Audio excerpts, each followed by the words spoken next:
Umaasa si Provincial Agriculture Office Supervising Agriculturist Romel Eladia na makumpleto na ang consolidated farming na ipinatutupad ngayon sa South Cotabato. Ito ayon kay Eladia ay upang masimulan na rin ang consolidation ng corn production at expansion ng high-value crops tulad ng mga gulay. Layo nito ayon pa kay Eladia na mapanatili ang supply ng pagkain sa South Cotabato at makapag-supply din sa karatig lalawigan. Sinabi naman ni Agriculturist 1 Paula Joy Candido na kailangan na maorganisa ang mga magsasaka para pag-isahin ang kanilang produksyon. Ito ayon kay Candido ay para mapadali ang intervention at assistance ng pamahalaan. Abot na sa 847 na mga magsasaka sa South Cotabato ang natulungan at aktibong nakibahagi sa consolidated farming ng lalawigan. Nagsasaka ang mga ito sa higit 1,600 ektaryang lupain na nabigyan ng technical assistance at agricultural support. Sa ngayon ayon kay Candido ay pinapalawak pa ang rice consolidated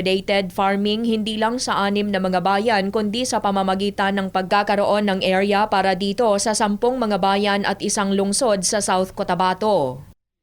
Kimberly Bandoy, NTBC, Bida Balita.